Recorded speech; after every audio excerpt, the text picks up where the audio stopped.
and Randy, Hey. and we are musicians at gigs talking about coffee. Yes. And here we go. So, everybody knows I'm a huge coffee fan. Been a coffee fan since I was a little kid. My mom used to put it in my bottle, and I used to just have coffee. But I'd like to know why. What brings your love of coffee? Like, when did that start?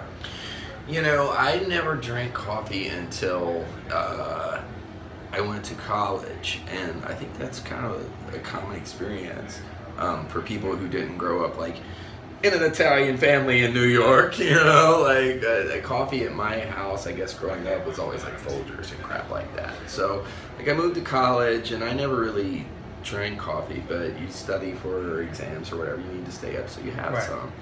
And then, you know, it was okay. I was like, wow, this is kind of great. This is what the Descendants are always singing about, you know? Exactly. They're like, coffee, coffee, coffee. But as I've gotten older and like traveled more, and this is even before like Starbucks came about, you know? So we're talking like late 80s? Yeah, late 80s, early 90s, before the Starbucks explosion. I started like, I can't remember where I first tasted like real espresso. You know, maybe a friend of mine had one of those stovetop makers, and I went out and bought one. And I was like, this has flavor, you know, and it's much. What's this? Yeah, it's much more of an experience, you know, an overall enjoyable experience. I'm not just sitting there pounding like truck stop coffee to stay awake. Exactly. I enjoy a cup of coffee. It's when I wake up in the morning. And the way I make it is I like to grind the beans, of course, minutes before. Get it going, put it in the French press, make it that way, fills the house, and it's not just the caffeine that wakes me up, like, because I can deal. Yeah. I can go through the day without. Yeah. I can wake up and deal. I'm not in like a slave, you know. A slave to the grind. Yeah, I'm not a slave to it. I mean, maybe, but that part of my morning is just nice. It's a nice reflective part of the morning. It's private. Yeah, that's the thing. My wife, like in the morning, she knows, like, okay, he's making his coffee. He's not ready to talk yet, you know. I think a lot of coffee lovers would agree with that, with the statement you just said. About, you know, it's my time. Well, and it's, you know, it's also just good to wake up. I wake up, I enjoy it, I ease into the day if possible, you know, and it's like almost meditative in this sense. Right, it's therapeutic. Yeah. So you prefer French press, percolator? French press. French press. French press. That's how I make mine. Dark roast. Right. That's Stronger the better. Yeah, like a nice strong roast. And from what I understand that, you know, I don't know if this is true or not, but the lighter roasts probably have more caffeine. Yeah. But that's not really like my whole thing. If I just want caffeine, I'll just drink like a ton of Red Bull or some crap, you know what I mean? So you don't really care for the jolt, you want more of the experience of the taste. I mean, if I'm tired, I definitely I like coffee, you know, but I'm not like, because I'm already spastic. You know, I'm already like a cartoon character. So for me, especially in the morning, it's really nice to, you know, wake up and have that morning experience and the aroma, the process of making it, all that, you know. Like before I go to bed at night, for instance, at my house, I have everything set up already. I have the water in the tea kettle, so I wake up, I can turn it on, or if my wife gets up, I'm like, how do you turn the water on? And she'll do it, you know what I mean? It's set. And then I wake up and there's like no like cognitive dissonance of like, oh God, I'm awake, I have to think about things and make things. Clean the filter. Yeah, I'm just like, you know. So I take my daughter to school. Before we leave the house, I put the machine on. So when I take her to school, it's going to come back, and the smell when I open the door, it's like, yes. So basically, what do you prefer? A hot cup of coffee? Do you prefer iced coffee? What's your drink of choice? I prefer a lot of the times in the morning, really no matter the weather, hot coffee. Hot coffee. Always in the morning. Then throughout the day I might go with an iced, maybe with a cold brew sometimes. My buddy Josh, our producer, got me into the cold brew, especially in the summer. I'll drink more ice then. What about like Americanos or any foo drinks. I like a cappuccino.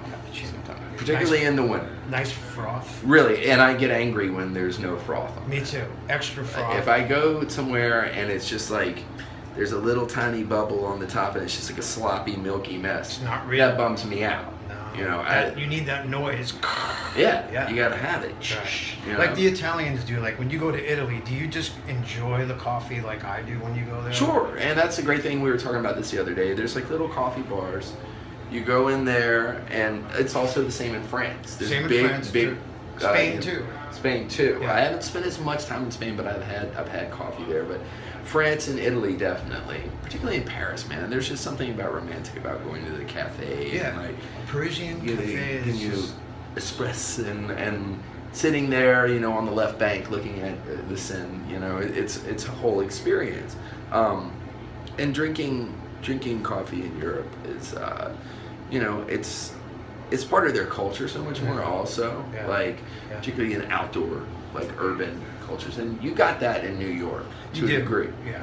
But like where I live, there's not so much of that. So I was always jealous of Seattle because I would always see things about Seattle. They have these coffee houses in Seattle and people are just getting it, Yeah. And of course that's where the Starbucks. Down in that Pike Place. Yeah, the first exactly. one. I made the pilgrimage. Right. You have to do it. Pike Place Market, right? But For the fishing. But it's funny how Howard Schultz, who came up with the Starbucks thing, got it from going to Italy and seeing what the Italians do. He brought that experience back to America. And Americans loved it. We all love it. You know what I mean? And the thing about a Starbucks is like when you go to Starbucks around the world, the thing I love about it, it's familiar. Yes. When you go there, you know exactly what you're going to get. Yes. And it's consistent. It's consistent. Although I always find it's interesting. I like looking at the different foods they serve in different Starbucks. Like the desserts, particularly. Correct. In Asia, they have like some sort of weird, like lychee nut custard or something. Exactly. In Australia, they'll have like some sort of different breakfast item or whatever. But the coffee is consistent. Exactly. And like, I like, small coffee shops as much as the next guy. And supporting independent roasteries and all that stuff. Right. I know several people who do that. But when you're in like the middle of nowhere in Kansas and you see a Starbucks, you light up. You're like, I can get a good cup of coffee. Exactly. And it's an experience that it'll get you through the day. Yeah. So awesome. So how do you think music goes along with coffee drinkers? Well, I think it goes pretty darn well. I mean, if you, like we mentioned the Descendants earlier. Right.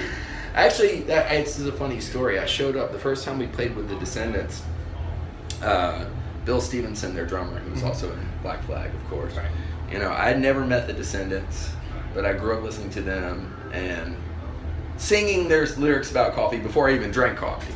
Right. But we played a gig with them in the middle of nowhere in Canada at a festival. And I showed up and I brought 5 pounds of roasted beans from Richmond.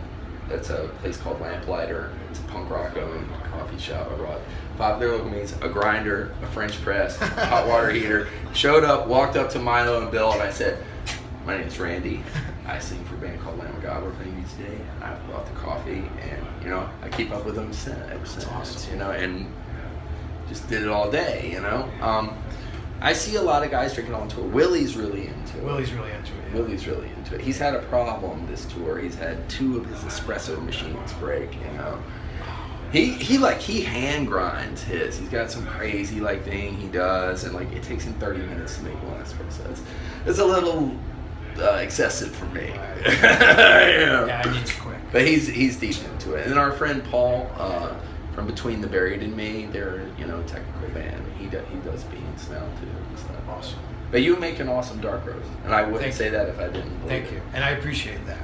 Well, thank you for doing this. Yeah, thank you. This is Randy, myself. We're musicians at gigs having coffee. That's right. Take care.